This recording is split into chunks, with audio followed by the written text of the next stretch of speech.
నమస్తే అండి, welcome to Guntur రుచులు. ఈరోజు అయితే ఇక్కడ రెసిపీ ఏంటని చూస్తున్నారా? క్యాలీఫ్లవర్ అలాగే పచ్చిశనగపప్పుతో కర్రీ. పచ్చిశనగపప్పు కాంబినేషన్ అనగానే బంగాళదుంపలు ఏదేంటా అని చూస్తున్నారా? ఈ విధంగా క్యాలీఫ్లవర్ దొరికే సీజన్లో శనగపప్పుతో ట్రై చేసి చూడండి. కాంబినేషన్ అయితే సూపర్ అండి. రైస్లోకే కాదు, చపాతీ పుల్కా కాంబినేషన్తో కూడా సూపర్గా ఉంటుంది.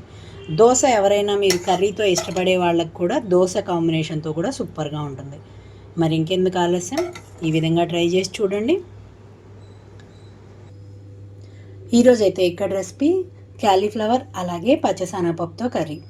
ఎక్కువ మంది బంగాళదుంప వాడతారు కదా, కానీ బంగాళదుంప కన్నా కూడా క్యాబేజ్ కానీ క్యాలీఫ్లవర్ కానీ క్యారెట్తో కానీ చేసుకుంటే సూపర్గా ఉంటుంది ఈ శనగపప్పు కాంబినేషన్తో.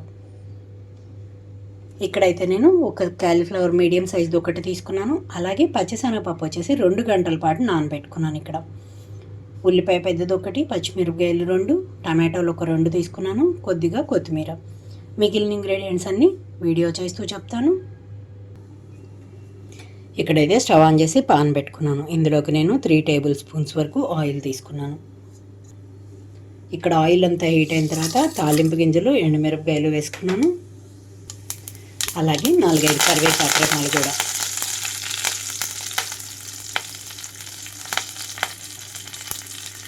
ఇప్పుడు ఇందులోకి కట్ చేసి పెట్టుకున్న ఉల్లిపాయలు అలాగే పచ్చిమిరపకాయలు వేసేసుకున్నాను మొత్తం కూడా.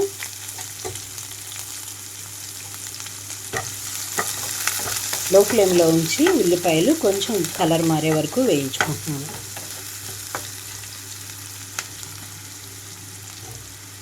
మూత పెట్టేస్తున్నాను. మూత తీస్తున్నాను 2 నిమిషాల తర్వాత. ఇక్కడ ఉల్లిపాయలు సాఫ్ట్ కలర్కి వచ్చాక అల్లం వెల్లుల్లి పేస్ట్ని వేసుకుంటున్నాను 1 స్పూన్ వరకు.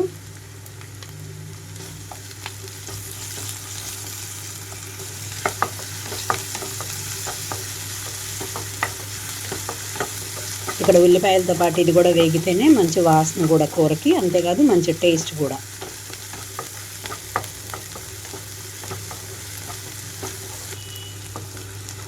ఇప్పుడు ఇందులోకి టమాటో కూడా వేసేస్తున్నాను, అలాగే పచ్చిశనగపప్పు కూడా.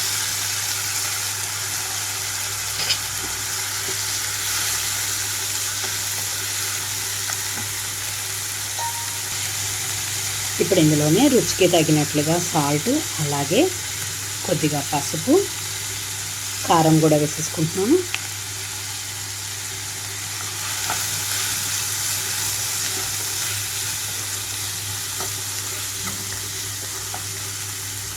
లో ఫ్లేమ్లోకి టర్న్ చేసి మూత పెట్టేస్తున్నాను 2 నిమిషాల పాటు. టమాటో మనకి మెత్తగా అయిపోవాలి. ఇక్కడ మూత తీస్తున్నాను 2 నిమిషాల తర్వాత. ఇక్కడ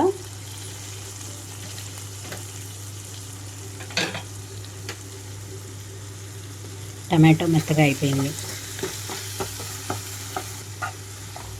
ఇప్పుడు ఇందులోకి క్యాలీఫ్లవర్ ముక్కలు మొత్తం వేసుకుంటున్నాను.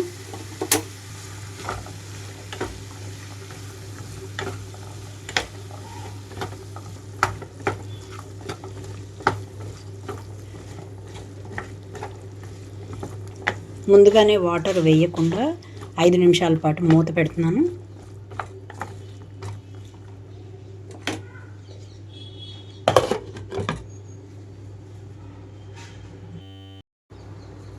మూత తీస్తున్నానండి కొంచెం సేపటి తర్వాత. ఇక్కడ పచ్చిశనగపప్పు కూడా ఉడికిపోయింది, క్యాలీఫ్లవర్ కూడా సాఫ్ట్గా అయిపోయింది. ఇప్పుడు గ్రేవీ కోసం అయితే నేను ఇందులోకి కొంచెం వాటర్ వేస్తున్నాను. గ్రేవీ అవసరం లేదు అనుకునే వాళ్ళకైతే ఇలాగే కొద్దిగా ఎండు కొబ్బరి పొడి, మసాలాలు వేసుకొని కొంచెం కొత్తిమీర వేసుకొని సర్వ్ చేసుకోవచ్చు. ఇక్కడైతే ముందుగా నేను కొంచెం ధనియాల పొడి, జీలకర్ర పొడి వేసుకుంటున్నాను.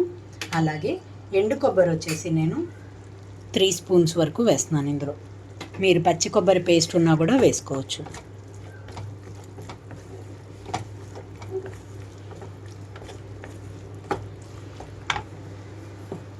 ఇక్కడైతే ఒక 1/2 కప్ వరకు వాటర్ వేస్తున్నాను.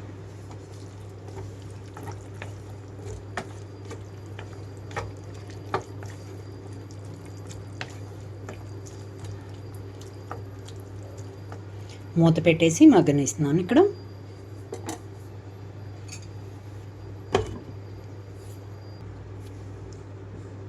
2 నిమిషాల తర్వాత మూత తీస్తున్నానండి.